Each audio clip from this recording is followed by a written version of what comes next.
เอาจาก5ไม่ติดโอ้มั่นใจสุดไปนี่ทุกคนเนาะมาออเดอร์ที่5วินบ่วินนี่มั่นใจไว้ก่อนโอเคเด้อออเดอร์นี้เด้อทุกคนเด้อออเดอร์นี้เด้อจัดขายเด้อขายมาถ้าวินออเดอร์นี้เขาจะได้5ไม่ติดเลยเดี๋ยวมาเบิ้ลกันเนาะเอากำไรในห้อนี้ไปเบิ้ลเลยจานใจเย็นไว้ก่อนใจเย็นไว้ก่อนโอเคมาจังไหนกระแดงงามๆเลยเฮ้ยอย่าฟ้าวขึ้นลูกโอเคมั่นใจได้ทุกคนออเดอร์นี้จังไหนกระแดงปึ๊บสวยหลักๆให้เบิ่งเนาะฟังก์ชันหรือว่าเครื่องมืออย่างต่างๆมันโอเคบ่เนาะและการฝากถอนเนาะอันนี้สำคัญเนาะฝากถอนไวบ่สะดวกบ่เนาะตลอด24ชั่วโมงบ่หรือว่าต้องได้ท่าหันท่านี้เนาะถ้าว่ามันเป็นสมาร์ทคอนแทคเนาะฝากถอนนี่อย่างไวสะดวกนี่โอเคเนาะสำหรับแต่ละโบรกเกอร์ในการที่เราจะเข้าไปเทรดเนาะถ้าถอนมื้อนี้จังได้มื้ออื่นนี่โอ้บ่โอเคปานใดเด้เนาะแต่ว่าค่อยถอนอยู่ในเบรกเทรดนี่ใช้เวลาบ่โดดเนาะถ้าว่าโดดแท้ๆก็จำนวนเป็นหลักหมื่นเหรียญเนาะจังเหิงได้ในการถอนออกเนาะถ้าเป็นหลักหมื่นเหรียญนี่ก็อาจจะใช้เวลา10-20นาทีเนาะแต่ว่าหลัก10หลัก100เหรียญนี่บ่ฮอดนาทีซ้ำก็ได้แล้วเนาะสำหรับการฝากถอนเด้อทุกคนเด้อเนาะแสดงว่ามันก็โอเคอยู่เนาะมาจังได๋ก็มาผมมีข้อกันทุกคนเนาะรอบนี้ที่ผ่านมาเด้อทุกคนเด้อเนาะกับทองคำนี่ค่อนข้างที่จะงามเนาะเห็นบ่เราสังเกตเบิ่งแท่งเทียนเนาะย้อนหลังมานี่ถือว่าเป็นเฟรนงามแต่ว่าทรงนี้นี่เริ่มแล้วเนาะเริ่มเป็นแท่งเทียนที่น้อยเนาะมีเนื้อเทียนน้อยๆก็เริ่มวิเคราะห์ยากแล้วน้อยนึงมาหลักๆก็เน้นการบริหารต้นทุนเอาเด้อทุกคนเด้อเนาะโอเคสำหรับต้นทุน300เหรียญทุกคนเนาะตั้งเป้าหมายอยู่ที่10-20%หรือว่า30เหรียญ60เหรียญเด้อเนาะวิธีการเดินเงินเนาะหรือว่าบริหารต้นทุนเขาจะไปออเดอร์ละ10เหรียญเนาะถ้าว่าเสียแล้วจะคูณเป็น20เสียแล้วจะคูณเป็น40คูณเป็น80 160เนาะประมาณ5ไม้เนาะโอเคก็ยังขึ้นลงอยู่เนาะทุกคนเนาะออเดอร์ต่อไปจะเป็นออเดอร์แรกเด้อเนาะอยู่ในกราฟของทองคำเนาะสำหรับ Bitcoin ก็เป็นจังได๋โอเคก็ได้อยู่เนาะหลายๆเหรียญโอเคทรงนี้มันก็เป็นทรงไซด์เวย์เป็นส่วนหลายแน่เนาะอาจจะสลับเขียวแน่แดงแน่เนาะมันบ่เป็นเทรนงามปานใดเนาะมาเบิ่งกราฟของทองคำเด้อทุกคนเด้อแน่นอนเนาะทรงหลังมันงามเนาะทรงต่อไปมันอาจจะบ่งามก็มีเนาะบ่มีไผฮู้เนาะถ้าส่วนหลายแล้วทรงกราฟที่มันงามเนาะเกิดขึ้นแล้วผ่านมานี่มันจะเป็นช่วงที่บ่ค่อยงามปานใดเด้อโอเคตอนนี้มันกำลังเป็นแท่งเทียนคู่อยู่เนาะเป็นแท่งเทียนคู่อยู่แดงมา2เขียว2แดง2ตัวนี้ลงมาแดงโอเคมาถ้าว่าแท่งเทียนลอท่าตัวนี้เด้อทุกคนเด้อเป็นแท่งเทียนแดงเนาะเราจะทำการซื้อขึ้นไปมาเบิ่งนำกันมาตอนท้ายมันจะปิดจังได๋ออเดอร์แรก10เหรียญมาทุกคนเนาะค่อยจะขอตามซื้อมั้ยมันเป็นเขียวเด้อทุกคนเด้อเนาะมันเป็นเขียวแต่สาเหตุที่ว่าตามซื้อเด้อทุกคนเด้อเนาะสังเกตเบิ่งเส้นตัวนี้เนาะมันเริ่มตัดขึ้นเนาะโอ้บ่ได้ติจังซี่ป๊าโธตามซื้อปุ๊บนี่เทขายลงมาบักแฮงๆนี่บ่ได้จังซี่ทุกคนเนาะมาเบิ่งนำกันว่าจะเป็นจังได๋หรือว่ามันสิกลับตัวลงมาเนาะเพราะสังเกตเห็นอินดิเคเตอร์ตัวนี้เนาะเส้นมันตัดขึ้นปกติมันต้องขึ้นมันต้องกลับตัวขึ้นปึ๊บโอ้บ่ขึ้นเลยทุกคนเนาะโอ้ยกระเทินแล้วก็พวกขึ้นไปให้สุดซะเนาะยังบ่ขึ้นเด้อทุกคนได้แสดงว่าอาจจะไซด์เวย์เนาะตามเน็ตวอลุ่มก็ได้อยู่แต่ว่าเมื่อกี้นี้ก็ส่วนเน็ตวอลุ่มไปเนาะมาเป็นจังได๋ก็ปรับเงินเนาะทุกคนเนาะช่วงนี้ก็อันตรายอยู่เบิ่งจักเด้อเที่ยโอเคถ้าว่าแท่งเทียนนี้เป็นแดงซื้ออีกมาถ้าเป็นแดงเราจะซื้ออีกก่อนไม้นึงเนาะสบายดีอาจารย์โอเคสบายดีเด้อทุกคนเด้ออาจารย์เอาเจ้าออเดอร์ล่ะอาจารย์ออเดอร์ที่2เนาะสำหรับออเดอร์นี้ออเดอร์ที่2แล้วเนาะโอ้ทุกคนเจ้าหากระเซมิตีนแม่นบ่โอ้แม่นอาจารย์เข้าตลาดมันทองคำเด้อทุกคนเด้อมาโอ้ออเดอร์นี้ก็ถือว่าลงมายาวแท้ทุกคนป๊าโธบ่ได้เลยเนาะโอ้ยบ่ได้ติจังซี่เอ้าป๊าโธจุดตกใจเบิดทุกคนเนาะโป้ขึ้นไปได้เสยโอ้มันอยากเกิดสุดท้ายหลายได้จ้ะแม่นบ่โอ้โหแม่นมื้อนี้มีสุดท้ายหลาย โอเคมาทุกคนเนาะไผที่อยากเทศตามกับวิเคราะห์ไปนํกันเด้อเนาะย้ำเป็นประจำตามได้ส่วนได้เนาะไผที่อยากเทศตามข้อยก็ต้องยอมรับความเสี่ยงให้ได้เด้อทุกคนเด้อเวลาเสียเฮาจะบ่โทษกันได้เนาะมาออเดอร์นี้ทุกคนตามซื้อนะตามเน็ตวอลลุ่มไปอาจจะสลับขึ้นไปได้โอ้โหค่อนข้างที่จะยาวเนาะจงไซไว้โคตรยาวเลยมาเบิ่งนํกันเนาะทรงนี้อาจจะเป็นไซด์เวย์ได้เนาะบ่แทงเมื่อกี้นี้ขึ้นได้สื่อเนาะมาเดี๋ยวเฮามาเบิ่งนํกัน อาศัยกัมบุรีฮะ โอเคก็แน่นอนเนาะเพราะก็ไปไม้ละ10เหรียญเท่านั้นเนาะต้นทุน300เหรียญไปไม้ละ10เหรียญเนาะเสียแล้วก็คูณไป20เนาะจังได๋ลูกขึ้นไปอีกได้อีกบ่แทงนี้จวดนะแม่โอ้โหมันไปคนละทางโอ้จวดลงมาคนละทางเลยเว้ยโอ้โหบ่ได้ปาดตรงโอเคเนาะมาจับจุดยากเว้ยบ่ค่อยเห็นว่ากราฟมันเป็นลักษณะแบบนี้เนาะเห็นบ่ เปลี่ยนตาบ่จ้ะ คือว่าสิกลับก็ขึ้นมาขอไปต่ออีกจักไม้1 2ไม้ก่อนเบิ่งกราฟดีๆก่อนเนาะสงสัยเวแบบนี้โอเคคุณเงินมาทุกคนเนาะถามว่ามันอยากลงแท้ๆเนาะออเดอร์นี้ขายเด้ออย่าฟาวลงมามั้ยอุ้ยลงมาแดงก่อนตอนท้ายมา สบายดีอาจารย์เทคกับหยังเนาะ กราฟของทองคำเด้อกราฟของทองคำเนาะเอาเบิ่งนำกันทุกคนเนาะสังเกตเห็นเส้นตัวนี้เริ่มก้งแล้วเนาะแล้วก็เน็ตวอลุ่มซีขึ้นแน่มาออเดอร์นี้มันต้องจวดลงมาแดงให้เฮาได้ล่ะโอ้เห็นบ่งามๆลูกเทลงมาอาจจะกลับตัวเป็นขาลงได้โอเค ไม่คูณเงินไหนนี่ ไม่คูณเงินนิ่งไว้ลูกสวย เหรียญเงินเบาๆเดี๋ยวทุกคนเดินเนาะอาจจะพลาดแน่แล้วก็วินแน่แต่ว่าบ่เป็นหยังเนาะไป10ไป20จังซี่แหล้วเนาะค่อยๆปรับเงินขึ้นไปเสียออิน300บาทเดียวมันก็โอ้วินก็ดีใจเนาะเสียนี่หนังให้เลยโอเคมาปรับเงินไปต่อ10เหรียญเนาะออเดือนนี้โอเคทุกคนมาตามเน็ตวอลลุ่มเด้อทางนี้ตามซื้อลงเบิ่งมามันลงมาแดงยาวจังซี่มามีโอกาสพักตู่ขึ้นไปเขียวได้เบิ่งนำกันเด้อทุกคนเด้อว่ามันสิพักตู่ได้บ่เพราะว่ามันลงมาหลายแท่งเทียนแดงแล้วเนาะแต่ว่ายังบ่จับเด้อเนาะยังบ่จับเนาะจุดเก่าเนาะฐานแนวรับเก่าตัวที่มันลงมาแต่เบิ่งจากแท่งเทียนตัวนี้เนาะมันยาวจังซี่ก็มีโอกาสสลับขึ้นไปเป็นเขียวได้เนาะขึ้นไปยาวๆให้อุ่นใจนะลูกเอาเบิ่งนำกันทุกคนตามเน็ตวอลลุ่มไปเนาะเส้นอินดิเคเตอร์ตัวสีฟ้าๆนี่เนาะก็จังซั่นล่ะบ่เห็นว่าก็ได้จวดเลยเนาะโอ้งามเลยจวดเลย เอากำไรมาเทรดได้มื้อนี้โอเคมีคนก็คือกันเนาะแบ่งกำไรมาเนาะพวกนี้มีกำไรมา100ปลายแล้วมาไปกันต่อเด้อคอยวิเคราะห์ไปเนาะไม่ได้เฮามั่นใจเฮาจังออกก็ได้เนาะไม่ได้บ่มั่นใจเฮาก็บ่ออกเนาะแท่งนี้เน็ตวอลลุ่มนี่4โลเนาะเบิ่งก่อนแต่ว่าแท่งเทียนแดงค่อนข้างที่จะสั้นมาตัวเนาะออเดอร์นี้ค่อยจะขายเด้อลองส่วนเน็ตวอลลุ่มไปขายเนาะสาเหตุที่ว่าขายเด้อตัดสินใจจากตัวนี้มาเบิ่งนำกันว่ามันจะเป็นจังไดเนาะคนสังเกตเห็นเส้นสีส้มตัวนี้เนาะเห็นบ่มันตัดลงมาตัดเส้นสีฟ้าลงมาถ้ามันเป็นแนวโน้มขาลงเนาะมันจะลงมาต่อเนาะก็ตกเป็นแดงหลายๆแทงลงมาแต่ว่าตอนนี้มาเบิ่งนำกันว่ามันสิลงมาต่ออีกได้บ่น่าจะบ่มีว่าหาแล้วล่ะคันบ่แม่นออเดอร์1วีล่ะแม่นบ่งามๆก็จังซั่นล่ะบ่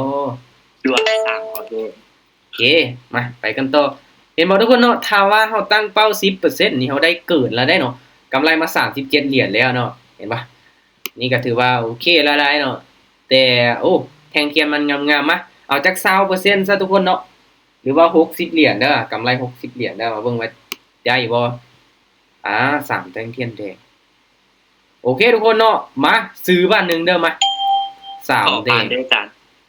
หมวนจ่ายโอเคสาเหตุที่ว่าซื้อเด้อทุกคนเด้อเนาะปกติมันจะพักตัวเขียวเนาะถ้ามันบ่ทะลุจุดนี้ลงมาเด้อทุกคนเด้อมันจะพักตัวเขียวก่อนเนาะมาเบิ่งนำกันว่ามันจะเป็นไปได้บ่เนาะสำหรับออเดอร์นี้เนาะส่วนหลายมันจะพักตัวก่อนนะก่อนที่ว่ามันจะลงเนาะกลับมาเบิ่งนำกันทุกคนเนาะงามๆลูกงามๆแทงเทียนชัดเจนแบบนี้ใครแน่ทุกคนเนาะจะวิเคราะห์ง่ายแน่เนาะอันนี้อีหยังเนาะเห็นบ่โซเข้าออเดอร์ทำอิฐเนาะตะพืชเนาะมีแต่ไส้เทียนไปสิไปวิเคราะห์ได้เนาะเห็นบ่ได้5ออเดอร์อยู่อาจารย์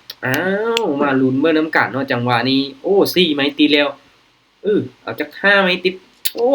มั่นใจสุดไปนี่ทุกคนเนาะมาออเดอร์ที่5วินบ่วินนี่มั่นใจไว้ก่อนโอเคเด้อออเดอร์นี้เด้อทุกคนเด้อออเดอร์นี้เด้อจัดขายเด้อขายมาถ้าวินออเดอร์นี้เขาจะได้5ไม่ติดเลยเดี๋ยวมาเบิ่ง เอา กัน กำ เนาะ ไรในห่อนี้ไปเบิดเลยอาจารย์ ใจเย็นไว้ก่อนใจเย็นไว้ก่อนโอเคมาเพราะว่าแนวโน้มขาลงเนาะแท่งนี้สลับลงมาแดงจังซี่ลงขาลงเขาตามขายเลยลงมางามๆแล้วตอนนี้ เอาส่วนอาจารย์นะ ส่วนมาเอามาเสียน้ำกันเด้อนะแดงละลูกแดงละออเดอร์นี้จังได๋ก็แดงงามๆแล้วเฮ้ยอย่าฟ้าวขึ้นลูกโอเคมั่นใจได้ทุกคนออเดอร์นี้จังได๋ก็แดงปึ๊บ สวย เรียบร้อยโอ้โหได้5ไม่ติดสื่อทุกคน บ่เสียดิออิน โอ้โหอันตรายเนาะอันตราย ออินกันหลายอาจารย์ออินกันหลายที่ว่าเข้ามาในห่อนี้สินะ ว่าเรื่องใจเนาะใส่ให้สุดเลยได้5ออเดอร์ตีแล้วทุกคนเนาะอุ่นใจแล้วเฮาได้เปิดกล้องของขวัญแล้วเนาะแต่ว่าตอนท้ายไปแล้วมาไปอีกทุกคนเนาะไปอีกเด้อไปอีกออเดอร์นี้ขายเด้อขายออเดอร์นี้ขายลงมาอีกมา น้องขอพักก็ได้จ้ะเพราะว่าน้องตามเป้าไว้โอเค5เหรียญได้มา7เหรียญสุดยอดเนาะได้ตามเป้ากับพักเด้อทุกคนเด้อมาเบิ่งนำกันเนาะว่ามันสิลงมาได้บ่เอาจัก10ไม่ติดคือมันนั้นนู่นเนาะมื้อนั้นนี่ได้ไม้ติดโอเคตามในส่วนได้ทุกคนเนาะมาเบิ่งนำกันเอาเรื่องนี้ก็ตามเน็ตวอลลุ่มไปเนาะแนวโน้มก็ยังเป็นขาลงจังได๋ลูกลงมาได้บ่ได้นะเอาเรื่องนี้จวดลูกจวดโอ้ได้แต่5ไม่ติดทุกคนเนาะบ่ลงเว้ยโอ้ว่าสิเอาจัก10ไม่ติดเนาะบ่ได้เนาะปลามันคือจวดลงมายาวเท่าละบาทนี่บ่ได้ติเอาเด้อมื้อก่อนหน้าถ้าบ่ลงมาทุกคนเนาะบ่มีหยังปรับเงินไปต่อไปกันต่อเดินเงินเซฟได้ทุกคนเด้อเนาะออเดอร์นี้ทุกคนซื้อบ้านนึงมาลองมึงเด้อมันลงมาแดงยาวจังซี่นี่บ่กล้าขายเว้ยแต่ว่าอันตรายเนาะจงใส่ไว้ยาวเด้อมาเบิ่งนำกันเนาะลองตามเน็ตวอลลุ่มไปเนาะแทงเทียนอาจจะสลับขึ้นไปได้แต่ว่าลงมายังบ่จับทุกคนเนาะลืมเบิ่งตีฐานแนวครับไปก่อนทุกคนนอนลืมเบิ่งจวดเลยประมาณนี้ได้บ่น้องส่วนมาจอดแล้วน้องได้บ่ปึ๊บเขียวได้บ่บ่ได้ซ้ำทุกคนเนาะเขียวบ่ได้ซ้ำเดี๋ยวรีเฟซเบิ่งกล้องของฝันก่อนสิมาแล้วมาฮอดหน้านี้แสดงว่ายังบ่ทันมาโอเคมาไปกันต่อทุกคนเนาะไปกันต่อโอเคก็ถือว่ายังเป็นแนวโน้มขาลงทุกคนเนาะเข้าออเดอร์ซื้อไปก็อันตรายเนาะมาปรับเงินออเดอร์นี้ทุกคนซื้ออีกไม้นึงมาซื้ออีกไม้นึงด้ขอซื้ออีกก่อนมา3แท่งเทียนแดงคือเก่าเด้อมาเบิ่งว่ามันสิพักตัวเขียวบ่รู้สึกว่ามันได้ผลได้ที่ผ่านมานี่ได้ผลได้ทุกคนเนาะเห็นบ่ลงมา3แท่งเทียนแดงตามซื้อ3แดงตามซื้อโอ้ยงามๆเลยแท่งนี้จังได๋ก็เขียวได้เนาะแต่หลักๆเน้นในการบริหารต้นทุนเด้อทุกคนเด้อเนาะไป10ภาคไป20ภาคออเดอร์นี้ไป40เขียวงามๆลูกปึ๊บเรียบร้อยงามๆเลยเนาะงามเลยทุกคนเนาะกองชนะ5ออเดอร์ติดต่อกันเฮามาแล้วเด้อบาดนี้นี่โอเคทุกคนกำไรนี่ตามเป้าเด้อทุกคนเด้อกำไรมา20%ด้วยนึงหรือว่าต้นทุน300เหรียญเนาะเขาบวกมา64เหรียญแต่ว่าไผที่ได้เข้าพวกมีตติ้งค่อยทุกเทื่อทุกคนเนาะค่อยจะเฮ็ดเป็นกิจกรรมแจ้งเด้อเดี๋ยวเบิ่งก่อนแป๊บนึงเนาะเดี๋ยวก่อนเด้อทุกคนเด้อ มาทุกคนเนาะเดี๋ยวมาเริ่มกิจกรรมเลยเนาะก็คือทุกเทื่อเนาะที่ค่อยชนะ5ออเดอร์ติดต่อกันให้ทุกคนพิมพ์คำตอบมาเนาะว่าค่อยเปิดกล้องของขวัญมานี้จะได้จักเหรียญไผที่ตอบถูกค่อยจะแจกให้เลยถ้าเปิดกล้องขึ้นมาเนาะได้30 40 50หรือว่าได้100ค่อยแจกให้เลยเนาะทางงานให้ทุกคนพิมพ์คำตอบมาคนนึงตอบได้คำตอบเดียวเดี๋ยวทุกคนเด้อชื่อไว้เนาะอันนี้คือกติกาแล้วก็ให้ตอบให้ถูกเนาะหลังจุดมีจักตัวก็ต้องตอบให้ถูกเนาะมาเบิ่งว่ามีคนตอบถูกบ่ที่ผ่านมาเนาะโบมีไผที่ ตอบถูกเลยเนาะแต่ว่ายังบ่มีไผโชคดีเนาะจังได๋ตอบมาเลยทุกคนเนาะตอบให้เบิดทุกคนเนาะ25คนที่เขาร่วมมีตติงคนหนึง1คำตอบเด้อโอเคเดี๋ยวเรามาลุ้นมานํกันเนาะว่าไผจะเป็นผู้โชคดีในรอบนี้ถ้าว่าบ่มีไผโชคดีก็ค่อยโชคดีคนเดียวเนาะน่าจะ9เหรียญจ้ะแต่ว่าบ่ฮู้ว่าจุกนั้นมันจะเท่าไหร่ต้องลองเนาะเราต้องแบบลองเดานะลองเดาลองเบิ่งเนาะบางเทื่อเขาอาจจะโด่งดีน่าจะบ่มีโชคถ้าโด่งบ่ดีเนี่ยก็ต้องได้ไปทำบุญได้ทุกคนเนาะเตรียมมาดวงก็1%เนาะ99%คือความสามารถได้ทุกคนเด้อเนาะถ้างั้นดวงก็อย่างน้อยก็น้องบ่ค่อยมีโชคซื้อเลยบ่เคยถือบ่ซื้อเลยแม่นๆถ้าดวงบ่ดีแท้ๆนี่บ่ถือมาอย่างน้อยมันก็คือ 1% ก็คือโอกาสเนาะโอกาสน้อยๆก็คือโอกาสได้กำไรจากการเทรดนี่ก็พอใจแล้วจ้ะนี่ตก 88.5 เหรียญแล้วซะโอ้ยออกมานี่ยิ้มเปื่อยๆแล้วเนาะตอบน้อยแท้เนาะ 3.09 บ่ว่าสิออกมา3บ่เป็นหยังทุกคนเนาะขึ้นอยู่กับทุกคนตั้งใจคิดว่ามันจะได้เท่าใดออกมาเนาะโอเคพร้อมแล้วบ่ทุกคนตอบมาเบิดทุกคนแล้วบ่อ้าวทีมงานให้เข้ามาเพิ่มเนาะว่า27คนแล้วบัด28แล้วบัดนี้เนาะเอามาตอบมาเบิดทุกคนเด้อทุกคนเนาะหลังจากที่เปิดกล้องมาแล้วมาตอบตำหลังนี่บ่ได้เนาะตอบตำหลังตอบจังได๋ก็ถูกเนาะโอเคพร้อมแล้วบ่ทุกคนพร้อมแล้วบ่พร้อมแล้วเนาะน่าจะพร้อมแล้วน่าจะแม่นแล้วล่ะน่าจะพอแล้วล่ะเปิดเลยทางเลยอยู่มาถ้าพร้อมแล้วเนาะคำตอบแต่ละคนก็ตอบมาแล้วเนาะว่าไผจะเป็นผู้โชคดีในกิจกรรมแจกครั้งนี้เนาะมาจัดไปทุกคนเนาะโอเคเดี๋ยวเบิ่งคำตอบแต่ละคนโอเคมาเฮามานับถอยหลังนำกันเลยทุกคนเนาะโอเค5 4 3 2 1 13.5 เด้อทุกคนเด้อเนาะ 13.5 อยู่แล้วจ้ะมีคนตอบอยู่เลยมีคนตอบอยู่เนาะแต่บ่ฮู้ว่า 13.5 บ่หรือว่าจุดเท่าใดเนาะ 13.03 โอ้ใกล้เคียงจังได๋บาดนี้มีคนตอบถูกบ่จังได๋ 88.5 แห่งไกลเนาะอันนี้บ่ถูกให้เราอาจารย์ให้เราตอบไปแล้วโตถือได้เนาะโอ้บ่มาเด้อทุกคนเด้อเนาะเอากำไรก็พอละรางวัลนี่บ่ต้องเอาเด้อเนาะไปที่ติดตามก็น่าจะมีกำไรแล้วเนาะกำไรก็พอจ่ายละเอากำไรก็พอจ่ายแล้วเนาะถ้าว่าอยากให้ก็ให้ตอบไหมบ่มีไผตอบถูกก็ค่อยเอาคนเดียวเนาะทั้งรางวัลเนาะทั้งกล้องของขวัญแล้วก็ทั้งกำไรพร้อมเนาะเบาๆพร้อมนี่จัดเบาๆต้นทุนน้อยเฮาก็อาจารย์ถ่ายได้กันแล้วว่าถ้าออเดอร์ติดแม่ถ้าว่าเขาแบบเขาเดินออเดอร์ต่างกว่า10เหรียญมันจะบ่ได้แม่นบ่แม่นจะบ่ได้เด้อทุกคนเด้อเนาะมันจะบ่ได้เด้อถ้าว่าเฮาต้องไปออเดอร์ละ10เหรียญขึ้นไปเนาะและต้องออกทุกๆนาทีเนาะเห็นบ่คือมาเบิ่งเวลาอยู่นี่เด้อเห็นบ่เนาะ 16:07 นาที 8 นาที 9 นาที 10 นาที 11 นาทีเห็นบ่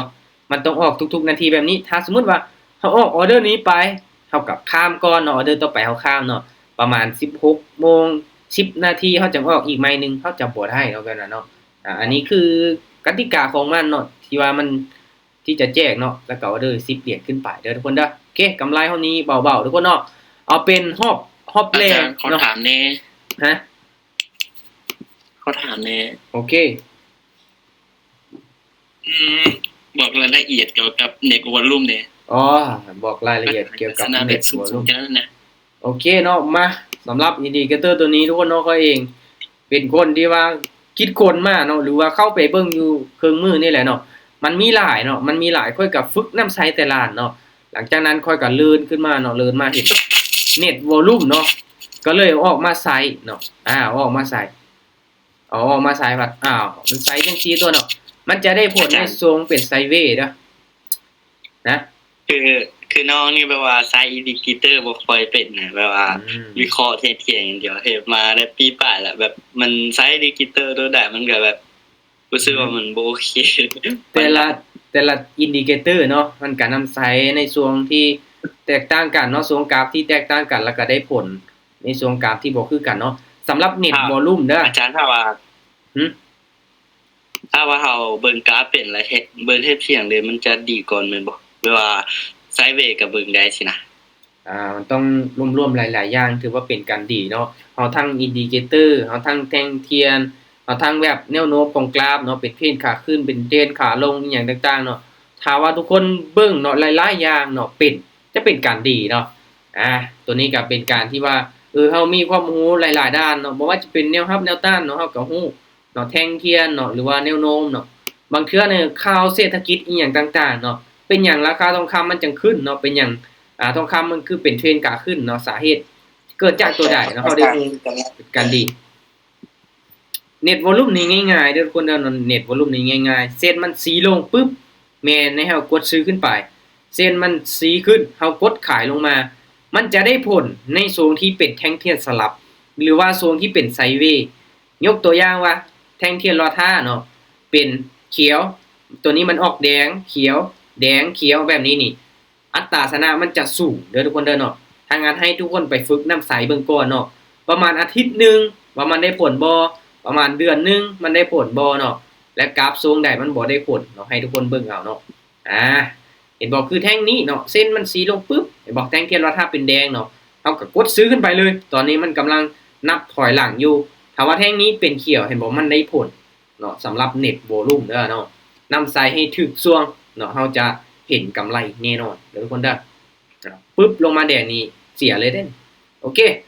ทุกคนเนาะสำหรับรอบนี้ขอบใจทุกคนที่เขาร่วมเนาะเมื่อแรงก็อาจจะเปิดมีตติ้งเทรดอีก2รอบเนาะประมาณ 8:00 นแรงเนาะหรือว่า20:00 นแล้วก็22:00 นแรงถ้าว่าบ่มีหยังผิดพลาดเด้อทุกคนเด้อเนาะตรงนี้ว่างแน่อาจารย์ขอถามแดนแบบอาจารย์พาเทรดทุกวันหรือว่าแบบใดส่วนหลายแม่นถ้าว่าบ่มีหยังหรือว่าเวียกอีหยังแบบสำคัญหลายก็จะเปิดมีตติ้งเทรดเกือบว่าทุกมื้อเนาะเกือบว่าทุกมื้อแต่ว่าหลักๆแล้วบ่เกินมื้อนึงหรือว่า2มื้ออาจารย์ขอซื้อ Facebook ในอาจารย์ซื้อ Facebook ว่าได้เนาะที่จริงซื้อ Facebook ก็คือทุกคนเห็นซื้อ Gmail ของข้อยนี่แหละเนาะวันนาเทรดเดอร์เนาะส่วนหลายแม่นค่อยจะลงคลิปยาวในช่อง YouTube เด้อเนาะช่วงนี้จะลงคลิปยาวในช่อง YouTube วันนาเทรดเดอร์แล้วก็ TikTok กับวันนาเทรดเดอร์เนาะฝากไปกดติดตามให้ได้ทุกคนเนาะ YouTube ก็สามารถสร้างรายได้ได้แล้วเนาะแต่ว่ายอดวิวยังบ่ทันได้สูงซื่อๆได้เงินน้อยนึงเนาะจาก YouTube ถือว่าเป็นการสร้างรายได้เพิ่มอีกนะเนาะก็เลยสร้าง YouTube เนาะแล้วก็แบ่งปันคลิปความรู้ลงไปเรื่อยๆฝากทุกคนเข้าไปติดตามเนาะBX Trade มื้อนี้ก็อัปเดตเด้อทุกคนเนาะเป็น XR Trade เนาะต่อไปเฮาจะได้เอิ้นว่าเป็น XR Trade เนาะจะบ่แม่น BX Trade เนาะเพราะว่ามันจะอัปเดตจาก bxtrade.net มาเป็น xrtrading.com เด้อทุกคนเด้อเนาะโอเคอันนี้คือการอัปเดตของมันเนาะอัปเดตเมื่อคืนนั่นแหละเนาะทุกคนรอบนี้ขอบใจทุกคนที่เข้าร่วมเด้อให้มีกำไรก็ไปถอนได้เนาะบ๊ายบายเจอกันใหม่รอบแรกทุกคนเนาะ